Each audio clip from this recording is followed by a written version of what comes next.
Há muito tempo que eu não gravo vídeo com cara de bumbum. Família, triste, revoltado. Poxa, o Vasco em um bom momento, o Vasco jogando bem, conseguiu o que times podres, times horrorosos do Vasco não fez, que é perder para o São Paulo dentro de São Januário, sei lá, nos últimos 7, 8, 6 anos, não sei ao certo. Não, tem mais tempo, né? Acho que a última vitória do São Paulo no Campeonato Brasileiro tem mais tempo, foi 2013, né? Falou na transmissão. E assim, família, eu sempre falo aqui com vocês que eu não tenho a pretensão de ensinar ninguém a torcer, né? Cada um fica revoltado, puto, com cara de bumbum, do jeito que quiser. Então, assim, claro que incomoda porque, poxa, Flu-C perdeu, Botafogo empatou e era um jogo pra vencer. Era um jogo pra ganhar. Era um jogo pra somar 3 pontos e subir na tabela e não perder para um adversário direto. Então, realmente revolta, tá? Revolta demais. Mas não é um jogo pra gente acabar com tudo que vem sendo feito, pra tentar achar um culpado. É culpa do Diniz. Eu discordo de algumas modificações, de algumas mudanças. O time realmente não melhorou, o time não começou a produzir mais depois das modificações. Sim, mas, cara, hoje o Vasco criou algumas oportunidades até de certo modo, claras, mas a coisa não aconteceu. Era uma furada ali, era um passe aqui, era uma rebatida que o goleiro defendeu e rebateu e sobrava pro zagueiro deles, não sobrava pro nosso atacante, era uma tomada de decisão que poderia tocar a bola e o cara, né, chutou. Então, assim, teve lances que o Vasco poderia ter feito gols, né? Mas a coisa hoje não aconteceu. Não aconteceu. Então eu acho que não é o momento da gente tentar, de alguma forma, acabar. Culpa do PH, culpa do Diniz. Sim, a gente tem que pontuar, analisando a partida, mas vida que segue. Vida que segue, tem que continuar, tem que, né, continuar o trabalho. Jogadores que hoje não performaram, voltar a performar, porque a gente tem uma partida importante contra o Botafogo. Agora, não dá, e eu não vou colocar a derrota a derrota é ótima, né? A derrota na conta da arbitragem, não. Mas me incomoda demais a forma que o VAR se comporta no futebol brasileiro, tá? Eu sei que alguém tinha que pagar o pato do que aconteceu com o São Paulo lá no jogo contra o Palmeiras. Alguém tinha que pagar o pato. Esse alguém foi o Vasco. Eu tô vendo muito vascaíno achar que foi pênalti, foi, né, o PH foi, tá? Mas eu quero mostrar essa imagem aqui pra vocês do Arboleda, né? Claramente com o joelho dobrado e o PH ainda tá de pé. É o Framing que fala? Tá aí, tá de pé. E aí, né, depois, claro que ele se joga, o PH cai por cima dele. Então, eu fico assim admirado com a capacidade do VAR nesse jogo mesmo, tá? Em todos os lances polêmicos, vamos colocar assim, em todos os lances polêmicos, o VAR analisou o lance a favor do São Paulo. Todos, lance polêmico, o Wilton tava aqui com a mãozinha no ouvido. Nos lances do Vasco, em nenhum, um possível pênalti lá no Piton, um empurrão, uma bola na mão do Andrés Gomes que ele ficou pedindo, não. Teve outros lances também agora que eu não vou lembrar. O Alan Franco, né, que quase arrancou o tornozelo do Andrés Gomes, não, possível cartão, não, vida que segue, os caras, na verdade, analisam rápido, nem analisam. E todos os lances do São Paulo foi analisado.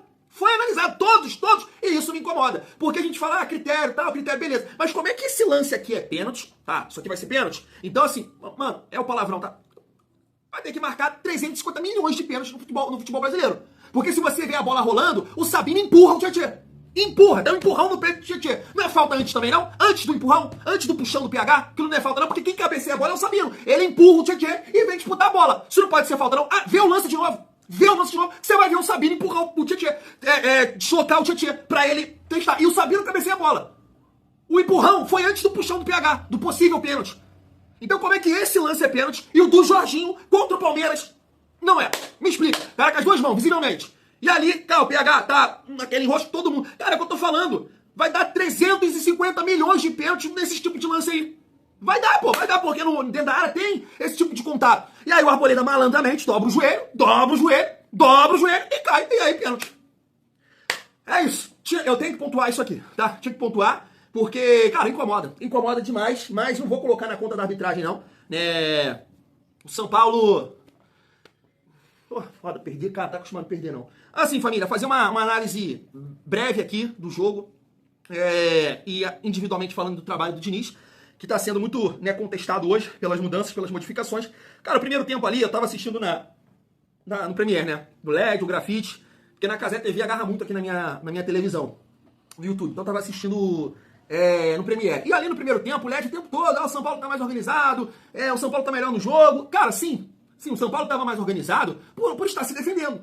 Né, ser um time postado, então tava mais organizado, porque é um time que tem que propor o jogo, você tem que movimentar, você tem que criar linha de passe, um lateral tem que aparecer pelo meio, né, pra tentar, de alguma forma, romper ali a defesa do São Paulo que tá postada. E aí o que aconteceu? A única saída do São Paulo no primeiro tempo era o Tapia, aquela resenha que a gente sempre teve quando o Vasco vai jogar contra times melhores, de ter esse jogador para atacar a última linha. O que o São Paulo tá fazendo hoje? Atacando a última linha, né, com o Tapia. Só que aí tem pontos importantes, né, em relação a isso. O Vasco hoje tem uma dupla de zaga muito boa. Claro que vai perder um duelo ou outro, como perdeu, mas na maioria dos duelos o Vasco consegue, no mano a mano, com esse Robert Renan ganhar, né? Porque senão poderia até ser pior. Quando o Léo Jardim precisou, ele apareceu naquele voleio, né, do Tapia, e ali no primeiro tempo conseguiu fazer uma bela defesa. E um detalhe muito importante hoje que eu acho que o Vasco não conseguiu fazer, porque não estava bem tecnicamente, foi a questão de o São Paulo, e também uma estratégia do Crespo. Em alguns momentos até pressionou, mas na maioria das vezes não, estava marcando atrás da linha aqui do meio campo, né? Mas quando pressionou, o Vasco não conseguiu sair bem e atacar o São Paulo com velocidade. Isso não aconteceu no primeiro tempo. No segundo tempo, uma outra jogada nesse sentido, o Vasco até conseguiu, que foi o lance do Andrés Gomes, que chegou no fundo, né, não cruzou, o Arboleda fechou a linha de passe dele, ele preferiu chutar. Então não achei assim o São Paulo superior, como o Led estava falando, e assim, nada contra o Led, é uma visão de jogo mesmo, né? Tanto que o Vasco teve ali algumas oportunidades para marcar o gol, assim como o São Paulo teve. De repente, o placar moral do primeiro tempo seria um 2-1 pro Vasco. Que o Vasco teve o lance do Ryan, teve um outro lance lá que eu não me lembro também, faltou um pouco mais de capricho, e o Vasco acabou perdendo com esse lance aí, que foi marcado o pênalti a favor do São Paulo. E aí no segundo tempo o Vasco começou bem, o Vasco criou ali algumas oportunidades, chances e tudo mais, não conseguiu concluir em gol, e aí vem as modificações do Fernando Diniz. Que assim, família, eu teria colocado o Verratti no jogo, eu teria colocado, né, não vou criticar a entrada do Verratti, teria colocado para ser, né, para entregar essa característica da bola aérea, mas acabou não surtindo efeito, porque, não, nenhuma crítica, eu falo isso aqui em relação ao Verratti, porque eu cobrei muito a saída dele, então eu tenho que me justificar em relação a ele. Nada contra o Verratti, não entrou bem, não é isso, não é aquilo, né, não teve oportunidade, ele é centroavante, a bola não chegou, só chegou uma vez ali, já tava 2-0 pro São Paulo, se eu não me engano, né, ele testou, o Rafael pegou, mas a defesa do São Paulo se comportou muito bem nessa bola aérea, né, com Alan Franco, o Arboleda, Sabino, principalmente o Arboleda, tava muito bem ali no centro da zaga, cortando tudo, bem colocado, ele é muito bom nesse fundamento, então a entrada do Verratti acabou não surtindo efeito. As modificações é aquilo que eu tava falando com vocês, família, eu não culpo o Diniz, né, pela derrota de hoje. Eu sei que não funcionou, né, as modificações que ele fez, o Vasco não melhorou, na verdade até piorou. E repito, não por causa do Verratti, mas pela fragilidade que ficou o meio-campo do Vasco. O Vasco perdeu, né, ali, porque o São Paulo, o Crespo, foi muito inteligente, começou a colocar sangue novo no time. O que ele fez? Tirou os dois atacantes, botou o Ferreirinha e o Rigoni, que é muito ruim por sinal, senão também poderia ter sido um resultado pior. Começou a colocar o Luiz Gustavo no lugar do meio-campo, colocou o Alisson também, e o time ficou com mais sangue. E o Vasco ficou com os atacantes lá, né, jogadores do meio-campo sem característica de marcação, Coutinho, Matheus França, Tietchan já cansado, e aí, né, foi um Deus nos acuda. Então sim, até acho que o Diniz errou nesse sentido. Mas aí é o que eu falo, a cabeça do torcedor. Quando ele modificou ali, ele fez as alterações, cara, me veio à cabeça um jogo do Brasil nas eliminatórias do Dunga.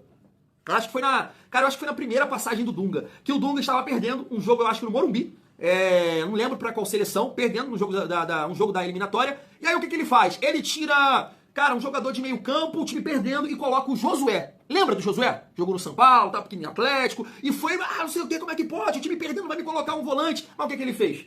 Justamente o que hoje o Hugo Moura, né, já que o Barros, eu não teria tirado o Barros do jogo, mas ele tava, sei lá, sentindo, se ele não estava sentindo nada, ele estava bem, então o Diniz errou. Errou muito, porque é aquilo de, só olhar pra parte técnica e esquecer a parte física. Não, você tem que tentar equilibrar isso. Da maneira que ficou, o Vasco perdeu a força no meio campo e ficou muito ruim, o Vasco piorou. E aí não conseguia levar a bola lá, só com o Andrés Gomes, e aí o que adiantou colocar Verratti, o que adiantou colocar GB, porque o Vasco não conseguia levar essa bola lá, só o Andrés Gomes tinha esse recurso, essa força. Então, sim, o Diniz errou nesse sentido. E aí o Josué naquela ocasião entrou, deu força, deu pegada, proteção, ganhou os duelos. O que aconteceu naquele dia? O Brasil virou o jogo por 2-1. Né? A ideia de você colocar mais um atacante ou mais um meia, nesse dia o Dunga deu uma aula, porque eu vou ganhar as divididas, vou proteger para não tomar mais gol, porque eles vão querer contra-atacar, e o que aconteceu? O Brasil ganhou por 2-1. Então assim, se o Diniz, né, o Barros saiu, o Diniz vem com o Hugo Moura ou com o Matheus Carvalho, muita gente ia xingar, né? Mas isso era necessário hoje.